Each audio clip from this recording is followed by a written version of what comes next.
Akagami no Shanks atau si rambut merah, dia adalah seorang kapten bajak laut dan merupakan salah satu dari Yonko atau 4 kaisar lautan. Statusnya sebagai Yonko mengindikasikan bahwa Shanks adalah pria yang sangat kuat, dan itu adalah fakta yang tidak terbantahkan lagi. Namun yang jadi pertanyaan adalah, kekuatan apa yang dimiliki oleh Yonko yang satu ini? Sudah bukan rahasia lagi apabila Oda Sensei sangat jenius dalam membuat konsep cerita One Piece. Jika kita perhatikan, setiap Yonko memiliki ciri khasnya masing-masing, seperti Kaido yang mewakili Earth atau monster, Big Mom yang mewakili peri, dan Kurohige yang mewakili demon atau setan. Lalu Shanks yang tentu saja mewakili manusia biasa. Shanks mewakili manusia biasa bukanlah teori yang asal-asalan semata, tetapi menunjuk kepada Shanks yang bukan salah satu pengguna buah iblis. Dan fakta ini mengindikasikan bahwa Shanks benar-benar manusia biasa. Pertanyaannya berikut muncul adalah, kalau Shanks seorang manusia biasa, kenapa dia bisa begitu kuat hingga dirinya menjadi seorang Yonko?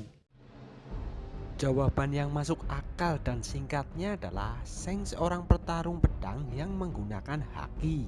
Memang karakter yang satu ini memiliki kekuatan yang sangat misterius, dan sampai saat ini masih belum diketahui pasti kekuatan apa yang dimilikinya dengan jelas.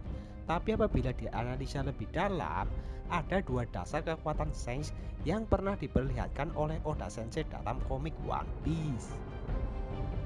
Yang pertama adalah Shanks adalah seorang pengguna haki raja yang sangat kuat. Di sebuah SBS, Oda Sensei mengatakan bahwa haki raja Shanks bisa menumbangkan 100.000 manusia dan manusia ikan. Selain mempunyai haki raja, Shanks juga menguasai semua haki, seperti Ken Bushiko haki dan Busosoku haki. Ini terlihat ketika Shanks sedang berada di kapal Shirohige untuk berdiskusi masalah podcast DS yang ingin menangkap Kurohige. Shanks menggunakan Ken Bushiko haki ini ketika berdiskusi mengalami kebuntuan, dan Shanks dilempar dengan kendi oleh Seke Kurohige sehingga Shanks pun menghindar dengan cepat seolah dia sudah tahu bahwa dirinya ingin diserang. Serta Busosoku haki yang digunakan ketika menangkis pukulan dari Shirohige yang mengakibatkan langit di atasnya terbelah.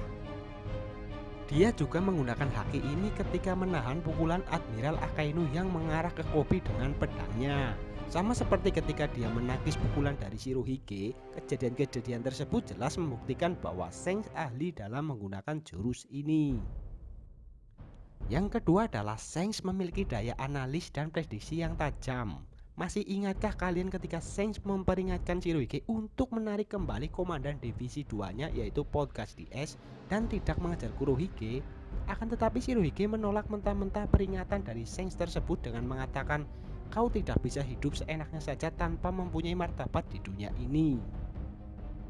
Bukan hanya itu, bahkan jauh sebelum kejadian itu, tepatnya ketika di awal cerita Shanks menyelamatkan Luffy dari monster laut dan Shanks juga rela kehilangan tangannya, dan ketika ditanya oleh Shirohige, musuh seperti apa yang kau hadapi sampai-sampai kau kehilangan satu lengan itu, dan tanpa rasa menyesal Shanks menjawab, "Ini demi menyongsong era baru."